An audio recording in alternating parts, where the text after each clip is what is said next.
Assalamualaikum warahmatullahi wabarakatuh. Selamat siang.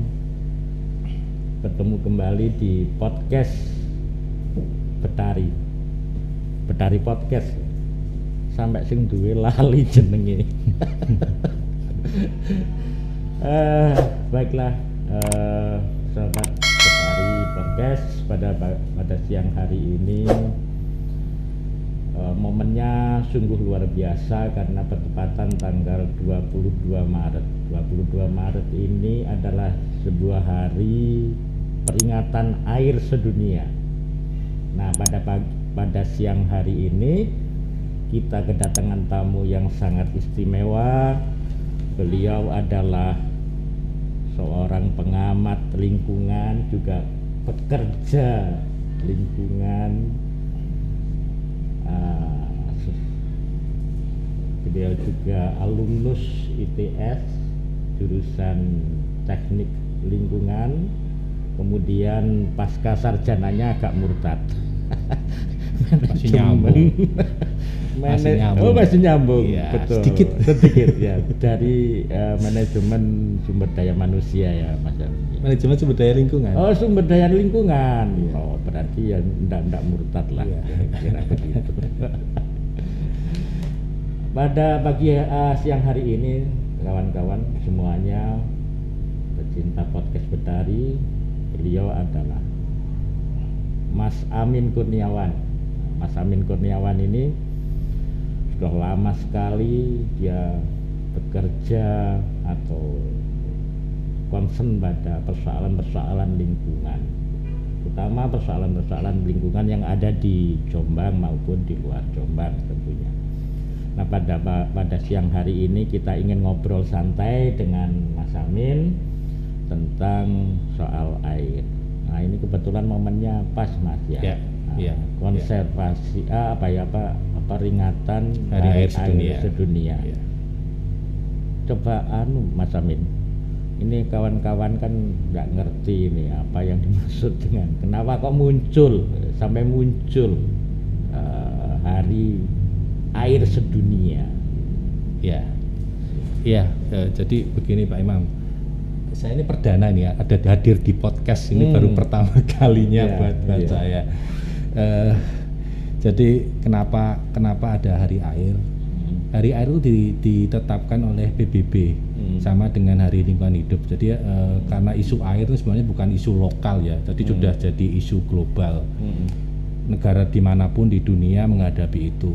Mungkin kalau teman-teman kawan-kawan lihat misalnya di beberapa tempat di Afrika kekeringan, kemudian sama ya di Indonesia, di Jombang pun seperti itu, permasalahan air menjadi sesuatu yang sangat penting.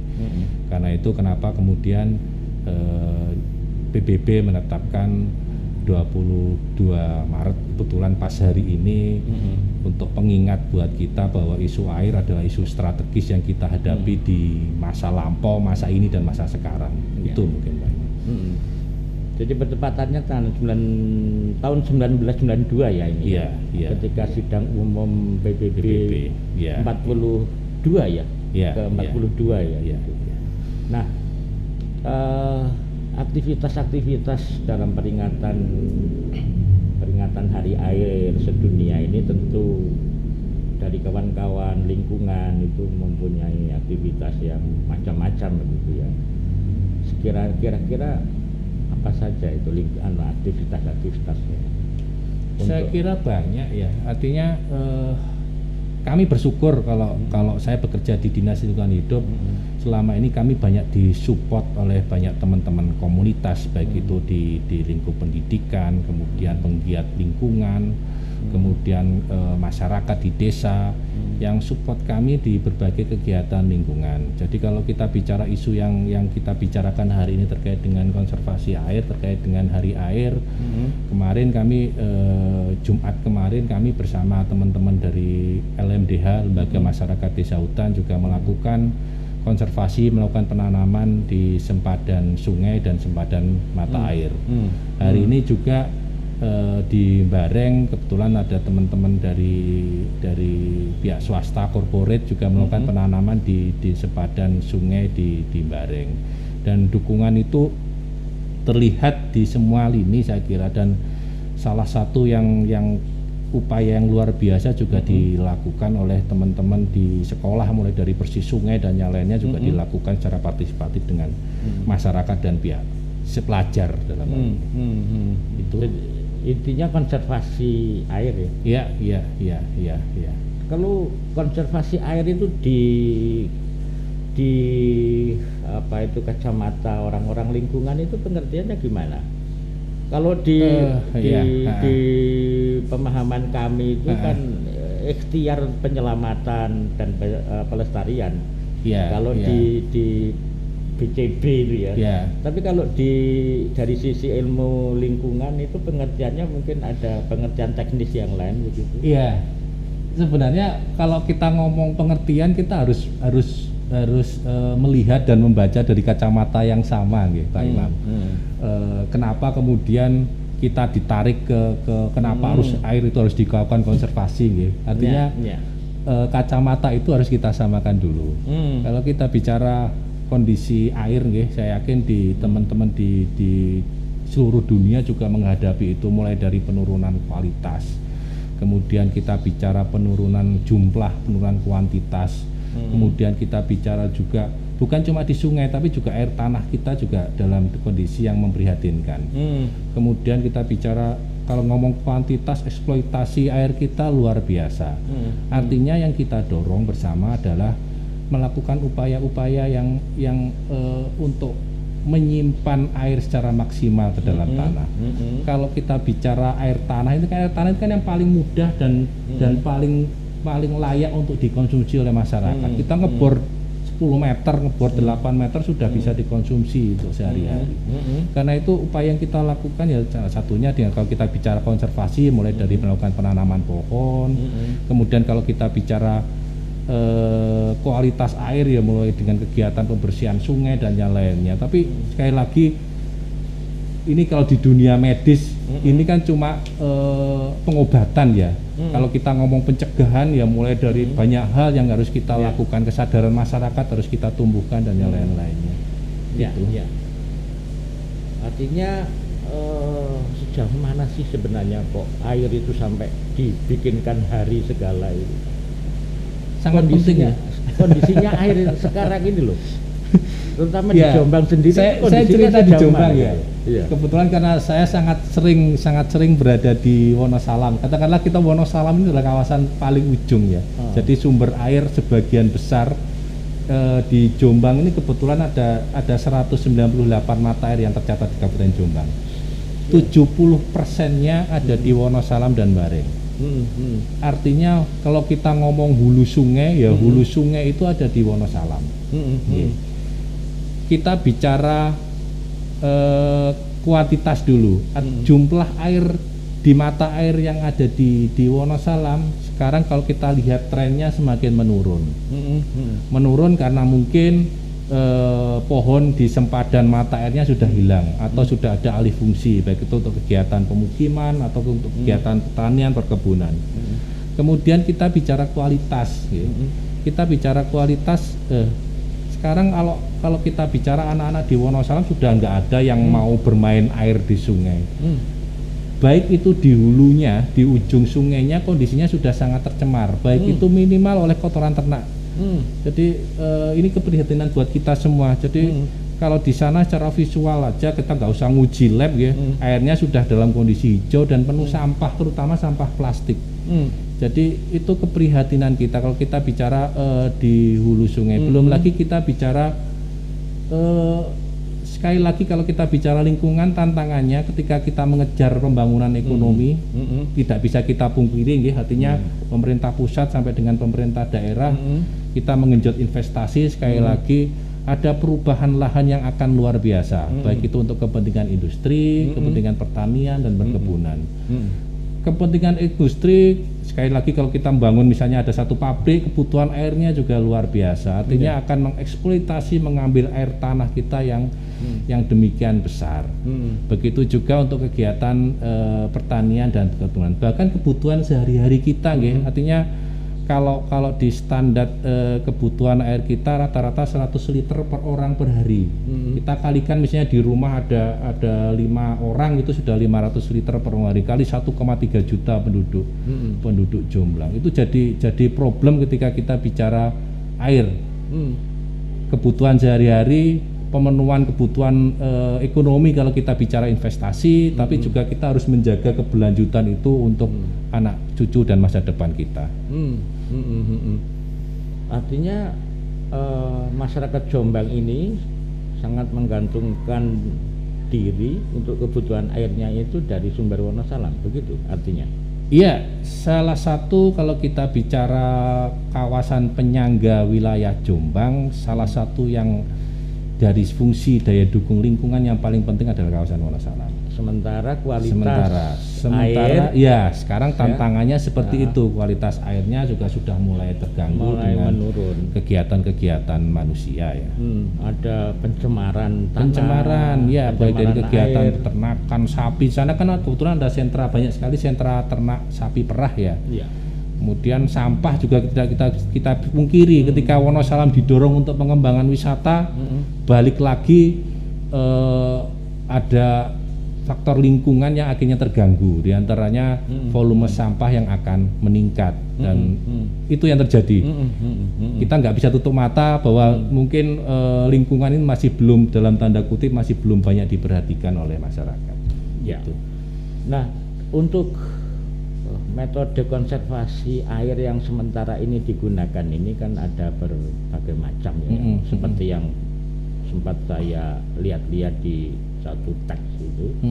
Satu adalah meningkatkan pemanfaatan air permukaan, kemudian meningkatkan pemanfaatan air bawah tanah, kemudian efisiensi penggunaan air dalam hal proses irigasi gitu.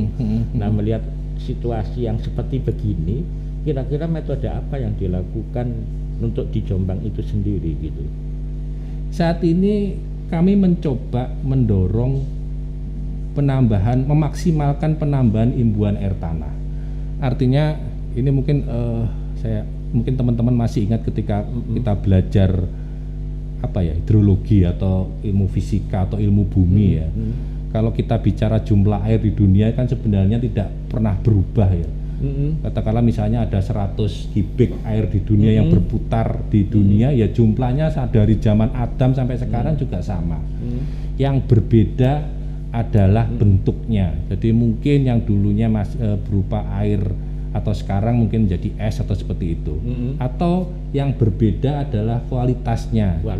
Ya, yang berbeda adalah kualitasnya. Kalau dulu misalnya air ini masih sungai, masih bisa untuk dikonsumsi sehari-hari, sekarang tidak ada sungai kita yang bersih kondisinya.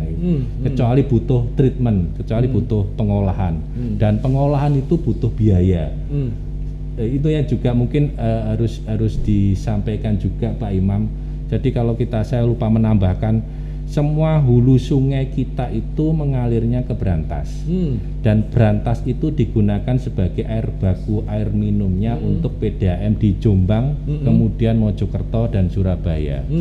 Artinya ketika kita membuang apapun ke sungai, baik itu sampah, bahkan mungkin kotoran ternak atau kotoran kita mungkin yang dibuang ke sungai, akan diminum oleh saudara-saudara kita di sana.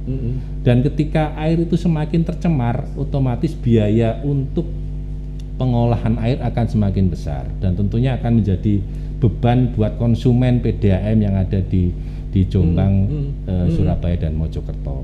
Jadi itu juga yang perlu sekali lagi kami sampaikan ke kawan-kawan Pak Imam untuk jadi aware ya, jadi perhatian. Artinya strateginya menggunakan pelibatan masyarakat. Strateginya saya lupa menyampaikan.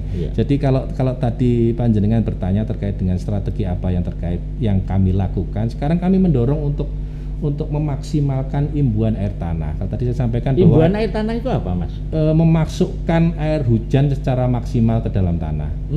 Jadi kalau pelajaran hidrologi kan gini, kalau misalnya di bawah itu air itu tidak dimasukkan secara maksimal, dia akan lari ke sungai. Lari ke sungai, ujungnya nanti ke laut. Kalau air hujan itu masuk ke sungai, otomatis akan ada biaya pengolahan yang besar untuk memanfaatkan itu sebagai air konsumsi sehari-hari. Jadi mengubah air laut. Ya, begitu juga kalau air itu hujan itu sampai ke air laut, butuh biaya, butuh teknologi yang luar biasa untuk mengolah air laut menjadi air konsumsi. Yang paling mudah untuk dikonsumsi oleh masyarakat sehari-hari adalah air tanah dangkal terutama. Jadi hanya butuh sumur bor. Air dangkal itu apa bedanya dengan air permukaan tanah? Secara kualitas lebih baik. Artinya kemungkinan ada polutan yang masuk, yang pencemari relatif kecil. Kalau air permukaan kan sudah bercampur dengan buangan kamar mandi, sudah bercampur dengan industri, sudah bercampur dengan kotoran ternak dan yang lain-lainnya. Kalau air tanah, saya berpikir gini, jadi air hujan itu kan relatif bersih karena saya yakin Gusti Allah sudah menciptakan air hujan yang luar biasa. Kemudian dimasukkan ke tanah, ada pori-pori tanah yang menginfiltrasi itu atau menyaring seandainya ada polutan yang lain ya yang terbawa. Jadi air tanah itu adalah air yang paling bersih yang bisa dikonsumsi dengan mudah oleh masyarakat. Jadi yang kami lakukan saat ini adalah memaksimalkan upaya imbuhan, memasukkan air hujan secara maksimal ke dalam tanah dengan teknologi-teknologi yang mudah dan murah buat masyarakat. Salah satunya misalnya dengan biopori. Biopori. Salah satunya lagi biopori, banyak sekolah juga banyak pelajar yang bisa melakukan itu. Salah satunya juga dengan sumur resapan. Jadi ini juga tahun lalu kebetulan Pemkab Jombang juga sudah mewajibkan setiap desa untuk membangun minimal 10 unit sumur resapan. Jadi tahun lalu kami sudah punya dari 306 desa, kami sudah punya hampir 3.000 titik sumur resapan yang ada di semua desa yang ada di Kabupaten Jombang. Kita berdoa lah semoga upaya kita bisa maksimal, selain tentunya mengurangi genangan, tapi juga menambah air tanah yang mudah dikonsumsi oleh masyarakat. Itu. Sebenarnya satu sumur resapan atau satu biopori secara kajian lingkungannya itu bisa menghemat air yang terbuang sampai berapa kubik? Sebenarnya atau efektivitasnya bisa digunakan sebagai tabungan air itu sampai berapa meter kubik? Iya. Sebenarnya kalau kita ngomong hitung-hitungan, kita harus lihat ini Pak Imam, lihat jenis karakter tanahnya. Artinya kalau misalnya saya bilang porositas ya, artinya daya resep tanah yang karakternya liat akan sangat berbeda ketika kita bicara tanah yang punya karakter berpasir. Daya serapnya jauh lebih kuat, lebih banyak ketika kita ngomong tanah yang berpasir. Kalau ngomong kecepatan penyimpanan juga seperti itu. Yang berpasir tentunya jauh lebih cepat menyimpan air daripada tanah yang lempung. Tapi kalau gini, jadi kalau sumur resapan mungkin dari sisi volume jauh lebih banyak daripada biopori. Tapi dari sisi ekonomis mudah membuat, tentunya biopori jauh lebih mudah. Sumur resapan mungkin kalau volume kemarin kami buat untuk satu desa sekitar 0,8 meter kubik, mungkin butuh sekitar masih 2 jutaan. Kalau sumur resapan kalau biopori anak-anak pelajar mulai dari TK sampai mahasiswa saya yakin bisa mengembangkan itu. Dan secara teknis memang ada hitungannya gitu. Jadi misalnya ada Permen LH nomor 3, saya lupa tahun 2009 yang mengatur itu. Jadi misalnya untuk setiap 100 meter persegi tutupan atap, dia harus punya minimal, saya lupa, 1 sumur resapan atau 3 sumur resapan, antara 1 sampai 3 sumur resapan dengan volume tertentu. Itu sudah ditentukan di regulasinya. Itu. Kemarin kan saya juga mengikuti FB-nya kawan-kawan ya. Ada penanaman pohon dan seterusnya, itu merupakan bagian daripada konservasi air kan begitu. Iya. Tentu yang di taman ada pohon-pohon pilihan yang sekiranya bisa menahan air dengan jumlah yang lebih besar. Begitu. Antara setiap pohon kan punya karakter gitu. Kira-kira yang paling bagus untuk di perkotaan seperti di daerah Jombang Kota itu nanam apa itu kira-kira? Ini agak sulit ya. Apa bambu, apa term besi, ya. apa? Kalau di perkotaan kelihatannya nggak mungkin kalau bambu ya, jadi barongan Pak. Barongan sudah punah loh. Iya. Jadi gini, kami sekarang memang harus menyesuaikan jenis vegetasi bukan cuma dari sisi fungsi, tapi sebagai keinginan masyarakat gitu. Artinya rata-rata memang Pokmas kelompok masyarakat lebih meminta untuk tanaman-tanaman buah yang menghasilkan. Misalnya kemarin kalau kami lakukan di Wonosalam selain bambu selain coba melakukan juga bambu, karena bambu selain fungsi ekologinya luar biasa untuk konservasi air tanah, dia juga punya fungsi ekonomi yang luar biasa. 4 atau 5 tahun sudah bisa dipanen. Kemudian dia jadi indukan, anakannya juga menjadi sangat cepat untuk tumbuh, sehingga saya yakin ketika itu ditebang, anakannya sudah bisa diregenerasi sehingga tidak berdampak terhadap tutupan lahannya. Kemudian kami lebih banyak support memang selain beberapa pohon yang tetap kami wajibkan karena fungsi konservasinya air tinggi, misalnya jenis kepuh atau jenis beringin-beringinan, itu kan fungsi konservasinya tinggi, tapi kami suplemen juga dengan beberapa tanaman buah yang menghasilkan. Tapi misalnya tanaman buah tapi yang tidak ditabur lapot ya. Oh enggak. enggak. Kalau di perkotaan mungkin tabur lapot. Kalau di lahan-lahan konservasi mungkin jauh lebih cocok yang seperti itu. Kalau di kawasan perkotaan, ya saya juga tinggal di perumahan Kaplingan ya, tempatnya juga tidak memadai. Jadi monggo lah, saya kira kami kebetulan punya peraturan daerah terkait dengan ruang terbuka hijau, Pak Imam. Jadi di situ memang mensyaratkan ketika dengan luas kapling tertentu harus melakukan penanaman jenis pohon dan jenis tanaman hias atau tanaman misalnya rumput atau misalnya tanaman perdu. Nah, jenis pohonnya tentunya kalau kita ngomong di kota, kita tidak hanya bicara fungsi konservasi tapi juga fungsi estetika, jangan lupa. Misalnya di depan rumah ditanduri barongan, bambu kan juga nggak pantas. Jadi fungsi-fungsi estetika juga kita serahkan kepada masyarakat. Yang penting nandur lah, tak pikir gitu. Saya kira gitu. Yang penting nandur, masyarakat peduli untuk merawat, memelihara itu, saya yakin fungsi lingkungannya juga akan terbawa. Tapi kalau di pegunungan, di dekat sumber mata air, iya, ada jenis vegetasi yang kita tentukan yang punya fungsi baik. Gitu ya. Nah, soal edukasi ke anak-anak, edukasi ke anak-anak, begitu pentingnya air buat kehidupan. Ini kira-kira yang mesti harus dilakukan kami sebagai orang-orang di pendidikan, di lembaga pendidikan itu bagaimana edukasinya menurut jenengan?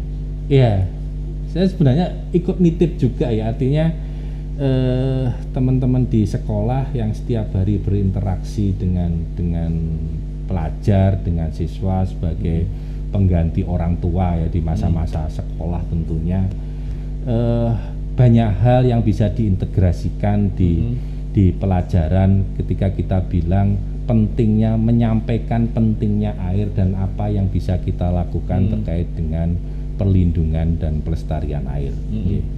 Banyak hal, bukan hanya IPA misalnya kita ngomong pelajaran matematika, saya jadi ingat saya dulu pernah ikut Adiwiyata kebetulan. Saya nggak tahu apakah sekarang metode integrasi MAPEL itu masih dipakai atau tidak. Matematika misalnya untuk tingkat SD, anak diajarkan untuk bisa menghitung himpunan hamparan pohon di satu area misalnya, itu sudah bagian dari upaya menyadarkan secara perlahan kita ngomong perubahan perilaku ya Pak Imam, artinya tidak bisa instan. Dan perubahan perilaku itu dimulai dari tingkat dini, mulai dari pelajar, baik itu PGTK sampai dengan tingkatan mahasiswa sesuai dengan kurikulumnya tentunya. Dan itu yang kita lakukan. Jadi mulai dari integrasi MAPEL itu dilakukan melalui program Adiwiyata, tentunya bisa dilakukan pembelajaran tidak cuma IPA, tapi juga di pelajaran banyak hal yang bisa Kemudian kalau kita bicara aplikasinya, yo kita bisa melakukan banyak hal terkait lingkungan dan itu bisa menyenangkan buat pelajar.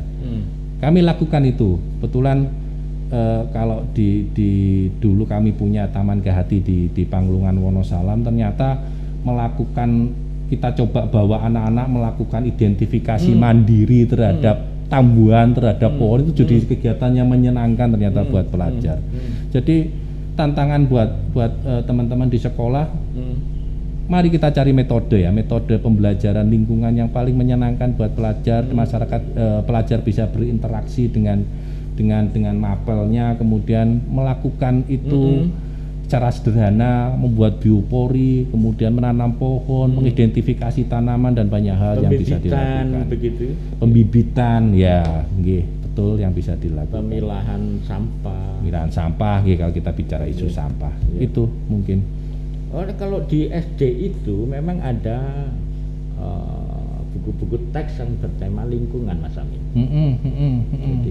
Tadi buku-buku teks yang bertema lingkungan, tetapi sistemnya itu adalah tematik ya. Jadi karena tematik itu terintegrasi dengan banyak mapel. Iya. Karena cara berpikirnya anak SD masih belum spesifik kan, masih general. Jadi kalau misalnya di SD, di basic school itu adalah masih terintegrasi pembelajaran itu. Meskipun ini nanti ada kurikulum baru, kurikulum 22 itu juga saya lihat juga masih terintegrasi gitu. Kemudian ada tema-tema lingkungan yang ada di sana gitu. Peluang-peluangnya ya memang soal lingkungan ini betul-betul memang masuk ke ranahnya soal pembelajaran di lembaga basic school gitu. Yang lebih penting itu tentu transformasi nilai itu tadi ya, transformasi lain untuk mencintai air, menghemat air, begitu itu gitu ya. Dan mungkin kalau saya bicara menghemat air ya, ini mungkin bisa jadi salah satu cara efektif memasukkan materi penghematan air ke pembelajaran. Misalnya ketika siswa diajak untuk menghitung rata-rata kebutuhan air yang dia gunakan di rumah, misalnya. Saya nggak tahu penugasan apa, matematika atau apa. Monggo. Jadi misalnya ketika ibunya beraktivitas masak, kebutuhan airnya berapa, kemudian mandi, kebutuhan airnya berapa, dan ternyata perilaku mandi itu pun bisa menjadi budaya yang membedakan mana yang peduli, mana yang tidak, Pak Imam. Jadi misalnya kalau di banyak literatur misalnya ternyata mandi pakai gayung itu ternyata lebih boros daripada ketika kita mandi pakai shower. Dan itu bisa disampaikan perlahan kepada siswa gitu. Perilaku yang sederhana seperti itu, bisa mencuci mobil atau apapun, mencuci baju dan yang lainnya, tentunya bisa menjadi proses pembelajaran juga. Luar biasa, menarik ya. Kalau secara pendidikan karakter, Mas Amin, tadi kan saya sentuh juga membiasakan, menghabituasi anak-anak untuk mencintai yang seperti itu memang harus betul-betul dibiasakan ya gitu. Saya pikir kalau kita ngomong lingkungan kan bukan ini, saya selalu menyampaikan ke teman-teman, ini bukan pembangunan fisik ya. Ketika membangun jalan, membangun jembatan selesai. Program lingkungan itu perubahan karakter ya. Jadi sama ketika saya membangun, misalnya kami membangun TPS misalnya, tapi perilaku masyarakatnya tidak diajak untuk buanglah sampah ke TPS kan juga percuma. TPS itu akan muspro ya, akan percuma. Begitu juga kalau kita bicara terkait dengan konservasi air. Kami ngajak masyarakat, ngajak pelajar untuk nanam, balik lagi, loh tanaman ini sih melihara sopo. Kami keluarkan ratusan juta untuk membeli tanaman, tapi kemudian 1 atau 2 tahun lagi tidak ada yang nyiram itu, tidak ada yang merawat itu, tidak ada yang membersihkan gulma di situ, kan juga jadi sia-sia. Karena itu saat ini kami mencoba mengevaluasi banyak program kami gitu. Jadi sekarang ketika kita bicara isu gitu, masyarakat harus paham dulu terkait dengan isu yang mereka hadapi. Ketika mereka bicara, oh Pak, mata air saya ternyata surut banyak, artinya jumlahnya berkurang sangat banyak. Kemudian kami coba sampaikan, loh, ketika mata airnya itu berkurang, apa yang bisa kita lakukan, apa yang bersama kita lakukan. Perlahan mereka akan sadar, oh kami harus melakukan penanaman, kami harus melakukan pelindungan terhadap 200 meter radius mata air misalnya. Kemudian kalau mereka sudah punya pemikiran yang sama, oh kita harus menanam bareng, mereka minta apa? Kami fasilitasi itu. Bibitnya apa? Kami fasilitasi itu.